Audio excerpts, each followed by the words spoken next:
Boa tarde, nós somos uma equipe responsável por abordar a vida e obra e contextualização do educador Paulo Freire e suas contribuições para a educação no Brasil. Nosso tema será dividido apresentando o contexto histórico do pensamento, que será abordado pela nossa colega Luana, a biografia e obra do autor abordado pela Manuele, que sou eu, as principais concepções com a Nília e as perspectivas filosóficas que influenciaram esse autor ficar a cargo da Aparecida. O Paulo Freire, ele nasceu em 1921 e veio a falecer em 1997, né? Ele foi um educador brasileiro, criador, um método inovador do ensino da alfabetização para adultos. Ele trabalhou com palavras geradas a partir da realidade dos alunos. E seu método foi levado para diversos países, né? Ele foi um influenciador, né? Não só aqui no Brasil, como em outros países, desde aquela época, como até em tempos atuais. A gente escolheu o Paulo Freire diante desse momento que estamos vivenciando no governo Temer, né? Que ele quer retirar essa figura de patrono que o Paulo Freire tem para nós. E a gente vem discutir isso como educadores, repensar por quê? Porque ele tem esse comportamento e a gente destacar a importância do Paulo Freire para a educação no Brasil. Dando continuidade, é necessário destacar que no começo de 64, o Paulo Freire foi convidado, né, pelo presidente João Goulart para coordenar o Programa Nacional de Alfabetização. Então, logo após o golpe militar, esse método de alfabetização de Paulo Freire foi considerado uma ameaça à ordem, né, pelos militares. E aí ele foi viver no exílio no Chile e na Suíça. E continuou produzindo conhecimento nessa área da educação. Sua principal obra, onde ele escreveu naquele país, naquela época, foi Pedagogia do Oprimido, lançado em 69. Nela, Paulo Freire detalha seu método de alfabetização de adultos. E com isso, essa obra foi muito importante para a educação e foi uma das obras de destaque de Paulo Freire. Em 79, ele volta ao Brasil após a Lei de Anistia. E durante a prefeitura de Luiz Erundina, em São Paulo, ele exerceu o cargo de secretário municipal de educação. E depois ele teve um importante cargo onde realizou um belo trabalho.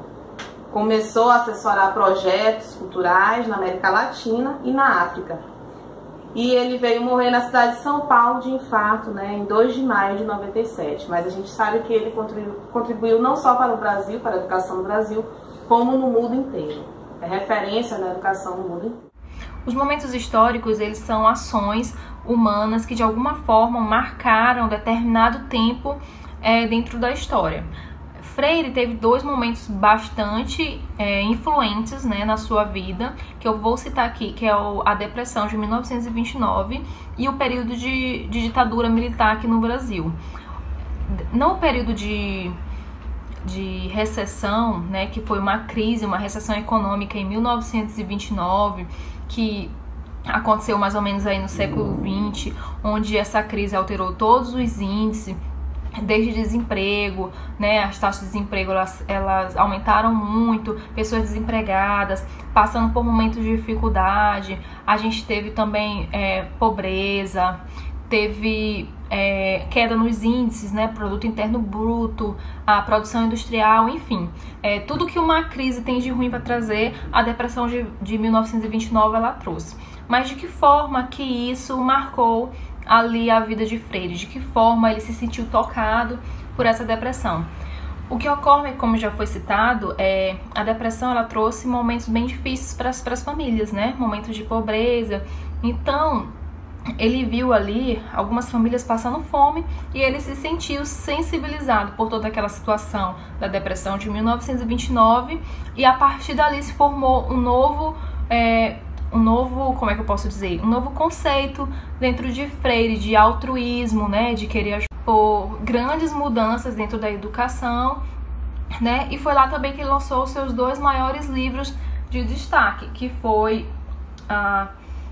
o livro Educação como Prática de Ensino em 1967, e o outro livro dele que foi Pedagogia do Oprimido, em 1929, que foi o livro mais importante assim para a carreira dele de escritor, que ele teve ele foi publicado em várias línguas, né? Só não foi publicado no Brasil porque a gente ainda estava em período de regime militar, e ele não houve a possibilidade de ser publicado.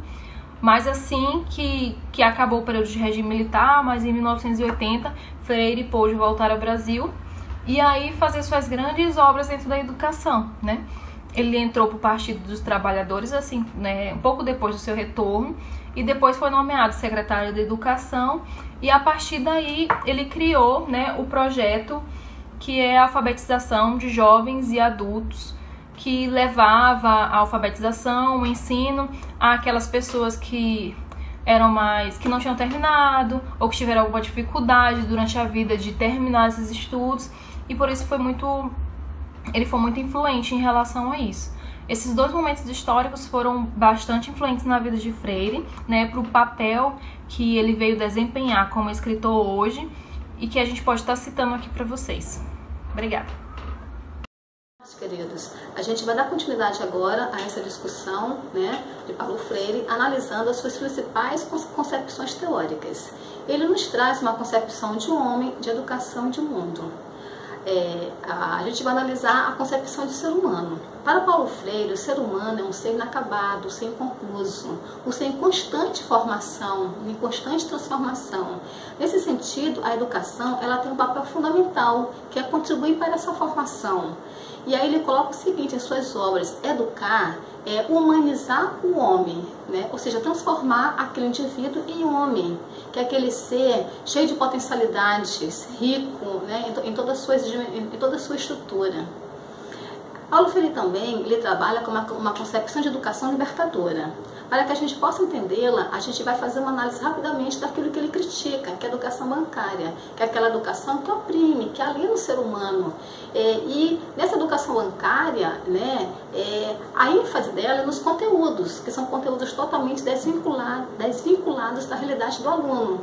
Então, o ênfase dessa concepção são os conteúdos. E ele menospreza, né, a relação pedagógica, professor e aluno. A concepção bancária, ele vê o professor como o único sujeito da educação, aquele que tem o conhecimento e que deve passar esse conhecimento para o aluno. O aluno é visto como se fosse um depósito, aquele indivíduo que não sabe nada e que, portanto, tem que aprender esse conhecimento do professor. Então, vocês percebam que essa relação professor-aluno é uma relação estritamente unilateral. O professor repassa o conhecimento e o aluno recebe. Daí a gente pode perceber que a educação é o quê? É apenas esse repasse de informações, né? Então temos uma concepção aí unilateral, né? E que menospreza o diálogo. Já Paulo Freire nos traz uma concepção de educação libertadora, que preza pela conscientização, pela autonomia. Nisso há uma interação, dessa concepção libertadora, há uma grande interação professor-aluno. Daí o destaque ao diálogo, que é por meio do diálogo que esse aluno vai ser educado. Então a educação nesse sentido, ela não é mais apenas um repasse de conhecimentos, e sim um compartilhamento de conhecimentos. Por quê? Professor e aluno em constante diálogo, né? E como o aluno já tem conhecimentos de vida, né, que ele traz para a escola com suas concepções de mundo, então a educação é vista aqui como o quê? Como um compartilhamento de experiências. Né? Assim, essa educação, ela tira o foco do ensino, do conteúdo, e o quê? E ela vê professor e aluno como os grandes sujeitos da educação. Nesse sentido, vocês percebem que uma das principais ideias dele é a questão do aprendizado conjunto. Professor e aluno aprendem juntos, não há docência sem licença e vice-versa, né? Ele coloca que o grande papel da educação é o papel de conscientizar o indivíduo, né? Fazer com que esse indivíduo ele realmente entenda a sua situação, o aluno entenda a sua situação normalmente de opressão, né? E ele sai dessa situação, ele desperte, ele se conscientize a fim de poder transformá-la. E aí ele coloca o seguinte, que é a necessidade do aluno sair de sua consciência, pedindo uma consciência crítica. Daí o papel da leitura de mundo. O aluno tem que ser ensinado a ler o mundo, ler a sua realidade, entender, compreendê-la, a fim de que possa transformá-la. Primeiro, a leitura de mundo e só depois a leitura da palavra. Então, percebo que a educação é um ato político, né? E que, primeiro, onde a gente deve realmente levar esse aluno a despertar de sua consciência ingênua, né? Então, qual o papel da educação nesse sentido? Educar, alfabetizar, não é ensinar a ler e escrever, é despertar a consciência do aluno, para que ele faça uma leitura crítica da realidade, né? E aí a gente percebeu também realmente o grande papel do diálogo nesse contexto, e a gente percebe nessa educação que o foco é o aluno, o foco não é mais o conteúdo, o foco é o aluno que deve ser levado, onde a gente deve considerar a cultura, os conhecimentos que esse aluno traz à escola. Pessoal, muito obrigada. A gente vai dar continuidade agora com a Aparecida, que ela vai falar um pouquinho que correntes filosóficas é que realmente embasaram a concepção de Paulo Freire. A filosófica que influencia Paulo Freire. A prática pedagógica, segundo Saviani, é sempre tributária de determinada teoria que, por sua vez, pressupõe determinada concepção filosófica. Quando citamos a pedagogia histórica crítica, nos remetemos à filosofia alemã, mais precisamente ao marxismo. Já na pedagogia freiriana, sentimos dificuldade de definir a corrente filosófica, visto que o autor dialoga com vários pensadores de filosofias completamente diferentes. Existe grande desacordo com o marxismo, porém, apesar de Freire ser rotulado como um autor desse campo teórico.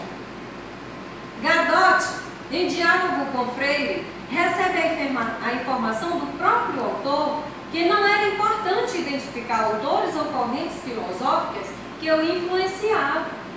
Gadot chega a dizer que Freire é inclassificável dentro das correntes filosóficas. Analisando o marxismo na obra de Paulo Freire, ele próprio responde a Gadot que, por respeito a Marx, não se considera marxista. Diz, um teórico que aceite algum a priori da história ou na história não é marxista. Analisando o humanismo, as influências cristãs existentes nos textos de Paulo Freire levam a acreditar nessa influência. Quando ele diz, eu sou homem porque me fiz e ainda me faço homem, e não existe algo no meu ser homem que se constitui fora da história. A influência socratiana existe grande semelhança com o exercício prático nascido na Grécia Antiga, mais precisamente entre os séculos 3 e 4 a.C., por Sócrates, que consistia em excluir a alma humana, o psique, a ilusão do saber. Segundo Paulo Freire, esta unidade dialética constitui de maneira permanente um modo de ser ou de transformar o mundo que caracteriza os homens. Traçando um paralelo, fica explícito que o método freiriano guarda muita semelhança com o método dialético criado por Sócrates, inspirado na inscrição frontal do oráculo de Fleuve, que consiste em conhecer-te a ti mesmo, com a devida ressalva histórica do caráter mítico e dialético do método de Freire, que não se centrava na sua atividade, abstração de uma consciência cognoscente, como é o caso de Sócrates. Em Freire, a educação e seu método adquirem caráter eminentemente político e transformador. Analisando a influência de Aristóteles, Freire afirma que se a situação opressora gera uma totalidade desumanizada e desumanizante, que atinge aos que oprimem e aos oprimidos, não vai ceder, como já afirmamos, aos primeiros, que se encontram desumanizados pelo só motivo de oprimir, mas aos segundos gerar de um ser menos a busca do ser mais de todos. Freire, em sua obra magna, Pedagogia do Oprimido, refere-se à superação da situação do ser menos, um movimento de passagem semelhante ao pensamento aristotélico. Assim sendo, tanto para Freire como para Aristóteles, o ser coisa tem a capacidade de vir a ser, atualizando-se no que abrange a sua potencialidade. Já o idealismo, lutando pela restauração de sua humanidade, estarão, sejam homens ou povos, tentando a restauração da generosidade verdadeira. Sua luta se trava entre serem eles mesmos ou serem duplos, entre expulsarem ou não o opressor de dentro de si, entre se desalinharem ou se manterem alienados. Freire, 1970, página 17 e 19. Ora, neste sentido, Freire atesta a sua posição idealista, dando ao conceito de luta um caráter universal e não valorativo acerca da referida contenda de classes. Ainda a influência de Ernest Bloch, o utopismo pedagógico existe na obra de Paulo Freire. Por vezes se confunde com o princípio e esperança de Bloch, visto sob uma ótica idealista. Querido aluno, Freire não foi o inventor da roda, mas a fez girar a seu modo. Assim, não se pode atribuir um título de método Paulo Freire, já que seu método é um movimento com muitas variações que recebe influência de diversos pensadores. Obrigada.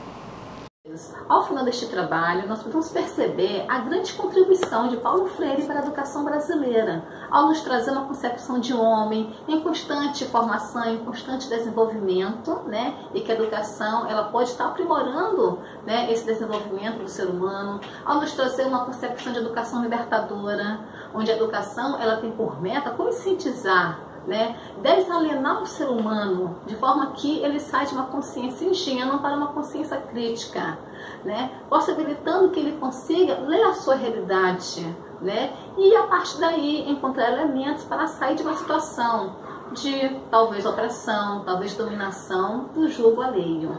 E nesse sentido a gente pode perceber, né, o porquê o governo Temer quer retirar Paulo Freire do cargo de patrono da educação brasileira. Por quê? Porque o governo Temer, que é um governo extremamente autoritário, um governo que não consegue ouvir as classes trabalhadoras, um governo distante dos educadores, né? O que acontece? Então, um governo desse é um governo totalmente o quê? Contrário à visão de Paulo Freire. Portanto, um governo desse não pode, né? Realmente ele não consegue que Paulo Freire, com suas ideias de libertação, de transformação, de conscientização, seja realmente a figura da educação. Então, esse é realmente o motivo. Mas nós, educadores, nós não podemos permitir, né, tendo em virtude realmente do grande trabalho unitário, do grande trabalho ideológico, conscientizador que ele nos trouxe. Obrigada a todos.